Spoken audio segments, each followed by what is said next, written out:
Kerala story സിനിമയ്ക്കെതിരായ CPM നീക്കം പാളി. ചിത്രത്തിന്റെ പ്രദർശനം ബോധവൽക്കരണത്തിന്റെ ഭാഗമെന്നുള്ള സഭകളുടെ നിലപാട് CPMനേറ്റ കനത്ത തിരിച്ചടിയായി മാറുകയാണ്. ഒരു പ്രത്യേക വിഭാഗത്തെ മോശമാക്കി ചിത്രീകരിച്ച സിനിമയെന്ന വാദം ഏശിയില്ല. അതേസമയം കേരള സ്റ്റോറി പ്രദർശിപ്പിക്കാൻ താമരശ്ശേരി, തലശ്ശേരി അതിരൂപതകൾ കൂടി രംഗത്തെത്തിയിരിക്കുകയാണ്. പരമാവധി പേർ സിനിമ കാണണമെന്നും രൂപതകൾ നിർദ്ദേശം നൽകുന്നുണ്ട്. കൂടുതൽ വിവരങ്ങളുമായി തിരുവനന്തപുരത്ത് നിന്ന് ചന്തു ചന്ദ്രശേഖർ ചേരുന്നുണ്ട്. കോഴിക്കോട് നിന്ന് ആനന്ദ് പുത്തൂരും കണ്ണൂരിൽ നിന്ന് കെ ശ്രീജിത്തും ചേരുന്നുണ്ട്. ആദ്യം കെ ശ്രീജിത്തിലേക്കാണ് പോകുന്നത്. ശ്രീജിത്ത്, ഒരുപക്ഷെ നമുക്കറിയാം ഇത്തരത്തിൽ ക്രൈസ്തവ സംഘടനകളുടെ ഭാഗത്ത് നിന്ന് നിർണായകമായ നീക്കങ്ങൾ പുറത്തു വരികയാണ്. ആദ്യം ഇടുക്കി അതിരൂപതയായിരുന്നു, പിന്നീട് താമരശ്ശേരി അതിരൂപത, പിന്നീട് ഏറ്റവും ഒടുവിലായി തലശ്ശേരി അതിരൂപതയും ഈ ഒരു സിനിമയെ പ്രദർശിപ്പിക്കണം, സത്യം ജനങ്ങളിലേക്ക് എത്തണമെന്നുള്ളൊരു ആശയം അവർ മുന്നോട്ട് വയ്ക്കുകയാണ്. എങ്ങനെ നോക്കിക്കാണും?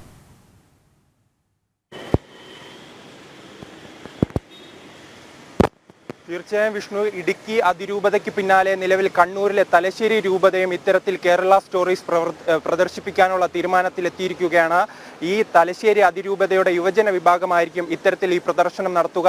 ഈ തലശ്ശേരി അതിരൂപത കണ്ണൂരും അതോടൊപ്പം കാസർഗോഡ് ജില്ലകളിലുമായി വ്യാപിച്ചു കിടക്കുന്ന ഒരു രൂപതയാണ്. അവിടെയുള്ള ഇടവകകളിലായിരിക്കും ഇത്തരത്തിൽ ഈ കേരള സ്റ്റോറി പ്രദർശിപ്പിക്കുക. കണ്ണൂരും അതോടൊപ്പം തന്നെ കാസർഗോഡുമായി 208 ഇടവകകളുണ്ട്. ഈ ഇടവകകളിൽ എന്തായാലും ഈ കേരള സ്റ്റോറീസ് പ്രദർശിപ്പിക്കും. കാരണം അവർ പറയുന്നത് തങ്ങളുടെ മതവിഭാഗത്തിൽപ്പെട്ട യുവതികളെ ഇത്തരത്തിൽ മതം മാറ്റാനുള്ള ശ്രമം നടക്കുന്നു.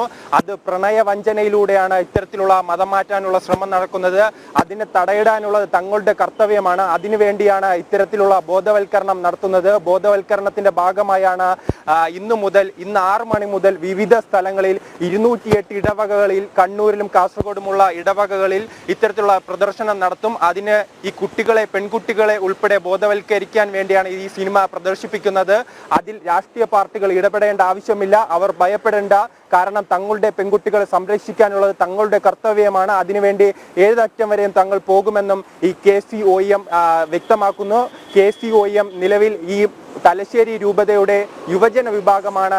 ഇടുക്കിയിലും അതോടൊപ്പം തന്നെ ഈ താമരശ്ശേരിക്കും പിന്നാലെ ഈ കണ്ണൂരിലും നിലവിൽ ഈ കേരള സ്റ്റോറീസ് പ്രദർശിപ്പിക്കാനുള്ള ശ്രമത്തിലാണ് നിലവിൽ ഈ തലശ്ശേരി രൂപത. കാരണം ഈ ഇടത് രാഷ്ട്രീയ പാർട്ടികളുടെ ഭാഗത്ത് നിന്നും വലിയ വിമർശനങ്ങൾ ഉണ്ടാകുമ്പോഴും ഇവർ ഉന്നയിക്കുന്നത് തങ്ങളുടെ പെൺകുട്ടികളെ സംരക്ഷിക്കാനുള്ള കർത്തവ്യം തങ്ങൾക്കുണ്ട്. അതിനാൽ തന്നെ രാഷ്ട്രീയ പാർട്ടികളുടെ ഇത്തരം ഈ വിമർശനങ്ങളെയൊന്നും ഇവർ മുഖവിലേക്ക് എടുക്കുന്നില്ല. എന്തായാലും ഇന്നു മുതൽ തന്നെ പ്രദർശനം തുടങ്ങും. എന്തായാലും 1 മണിക്ക് ഇതിന്റെ അടിയന്തര യോഗമുണ്ട്. ഈ അടിയന്തര യോഗത്തിന് ശേഷമായിരിക്കും 208 ഈ തലശ്ശേരി രൂപതയുടെ 208 ഇടവകകൾക്കും നിർദ്ദേശം നൽകും.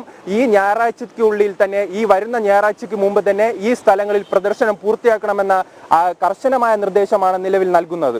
ശ്രീജിത്ത, നമുക്കറിയാം സിനിമയുടെ ഒരു കഥ എന്ന് പറയുന്നത് പോലെ തന്നെ ഒരുപക്ഷെ കേരളത്തിൻ്റെ ഏറ്റവും കൂടുതൽ ഉൾപ്രദേശങ്ങളുള്ള കണ്ണൂർ, കാസർഗോഡ് ജില്ലകളിൽ ഇത്തരം സംഭവങ്ങൾ മുൻപും നടന്നിട്ടുണ്ട്. ഒരുപക്ഷെ അത്തരം മേഖലകളിലൊക്കെ തന്നെയും നിരവധി ആളുകൾ ഇപ്പോഴും ഈ ഒരു പ്രശ്നത്തിൻ്റെ പേരിൽ വളരെയധികം ദുരിതം അനുഭവിക്കുന്ന ആളുകളുണ്ട്. അങ്ങനെയെങ്കിൽ കൂടിയും ഇത്തരം ഈ ഒരു വിഷയം കൂടുതൽ ജനങ്ങളിലേക്ക് എത്തുക എന്ന് പറയുന്നത് ജനങ്ങളെ സംബന്ധിച്ചിടത്തോളം അത് കൃത്യമായൊരു ബോധവൽക്കരണം കൂടിയല്ലേ? പ്രത്യേകിച്ചും കാസർഗോഡ്, കണ്ണൂർ പോലെയുള്ള ഉൾമേഖലകളിലൊക്കെ തന്നെയും കൃത്യമായി ജനങ്ങളിലേക്ക് ഈ ഒരു വിഷയം കൂടുതൽ എത്തുക എന്നുള്ളൊരു കാര്യവും വളരെയധികം പ്രാധാന്യം അർഹിക്കുന്ന ഒരു കാര്യം തന്നെയല്ലേ?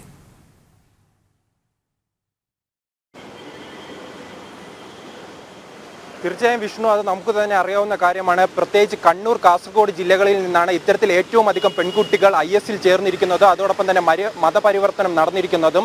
അതിനാൽ തന്നെയാണ് ഈ തലശ്ശേരി രൂപത പ്രധാനമായും ഈ പ്രദേശങ്ങളിൽ കർശനമായ നിർദ്ദേശമാണ് നിലവിൽ നൽകിയിരിക്കുന്നത്. തങ്ങളുടെ പെൺകുട്ടികളെ സംരക്ഷിക്കാനുള്ള കർത്തവ്യം തങ്ങൾക്കുണ്ട്. അതിൽ നിന്നും തങ്ങൾ പിന്നോട്ട് പോകില്ല. എന്തായാലും 208 ഇടവകകൾ തലശ്ശേരിയിലും കാസർഗോഡുമായുണ്ട്. കാസർഗോഡാണ് ഏറ്റവും അധികം പെൺകുട്ടികൾ ഇത്തരത്തിൽ IS-ലേക്കോ അതോടൊപ്പം തന്നെ മതപരിവർത്തനത്തിലേക്ക് ഇരയാവുകയും ചെയ്തത്. ആ പെൺകുട്ടികൾ അടുത്തൊരു തലമുറ ഇതിൽ അകപ്പെടരുത്. അവർക്ക് ബോധവൽക്കരണം ആവശ്യമാണ്. ആ ബോധവൽക്കരണത്തിന് വേണ്ടി തങ്ങൾ എന്ത് വില കൊടുത്തും ഈ പ്രദർശനവുമായി മുന്നോട്ട് പോകും. അത് കർശന നിർദ്ദേശം നൽകിയിരിക്കുന്നു. ഇന്ന് ഉച്ചയോടെ തന്നെ അവരുടെ ഒരു പ്രത്യേക യോഗമുണ്ട്. ഈ താമരശ്ശേരി അതിരൂപതയുടെ കീഴിലുള്ള ഒരു യുവജന വിഭാഗമുണ്ട്, അവരുടെ യോഗമുണ്ട്. ആ യോഗത്തിലായിരിക്കും മുന്നോട്ടുള്ള നടപടികൾ സ്വീകരിക്കുകയും അതോടൊപ്പം തന്നെ വരുന്ന ഞായറാഴ്ചയ്ക്ക് മുൻപ് ഈ എല്ലാ ഇടവകകളിലും 208 ഇടവകകളിലും ഇത്തരത്തിലുള്ള പ്രദർശനം പൂർത്തിയാക്കണമെന്നും കർശനമായ നിർദ്ദേശം നൽകിയിരിക്കുന്നു. കാരണം ഇവർ ഈ ഇടവകകളും അതോടൊപ്പം തന്നെ യുവജന സംഘടന ഈ പറയുന്ന കാര്യം വളരെ വ്യക്തമാണ്. കാരണം ഈ പ്രണയവഞ്ചനയുടെ പേരിൽ ഈ തങ്ങളുടെ പെൺകുട്ടികളെ ഇത്തരത്തിൽ മതം മാറ്റി അതോടൊപ്പം തന്നെ ഈ IS ഉൾപ്പെടെ എത്തിക്കുന്ന കാര്യങ്ങളുണ്ട്. കാരണം തുടക്കത്തിൽ ഇവർക്ക് വീഴ്ച പറ്റിയതായും ഇനി അങ്ങനെ ഒരു വീഴ്ച സംഭവിക്കാൻ പാടില്ല, ഈ കുട്ടികളെ ഉൾപ്പെടെ ബോധവൽക്കരണം നടത്താനുള്ള കർത്തവ്യം തങ്ങൾക്കുണ്ട്. അതിനാൽ തന്നെയാണ് തങ്ങൾ മുന്നോട്ട് പോകുക. അതിനുവേണ്ടി ഇത്തരത്തിലുള്ള ഈ സിനിമ ഒരു ബോധവൽക്കരണ സിനിമയാണ്. ഈ സിനിമയിലൂടെ എന്താണ് ഈ മതമാറ്റവുമായി ബന്ധപ്പെട്ട് എന്താണ് നടക്കുന്ന എന്ന കാര്യം ഈ സാധാരണക്കാർക്കും അതോടൊപ്പം തന്നെ ഈ കുട്ടികൾക്ക് മനസ്സിലാക്കാൻ കഴിയും, ജനങ്ങൾക്ക് മനസ്സിലാക്കാൻ കഴിയും. അതിനാൽ തന്നെയാണ് ഈ സിനിമ വ്യക്തമാണ്. കേരള സ്റ്റോറി സിനിമയ്ക്ക് കൂടുതൽ ജനപിന്തുണ ഏറുന്നൊരു സാഹചര്യമാണുള്ളത്. ക്രൈസ്തവ സഭകളും തങ്ങളുടെ നിലപാടുകൾ വ്യക്തമാക്കി രംഗത്തെത്തിയിരിക്കുന്നു. ചിത്രം എല്ലാവരിലേക്കും എത്തണം, സത്യം എല്ലാവരും അറിയട്ടെ എന്നുള്ള പ്രതീക്ഷയാണ് തങ്ങൾക്കുള്ളതെന്നും ക്രൈസ്തവ സഭകൾ പറയുകയാണ്.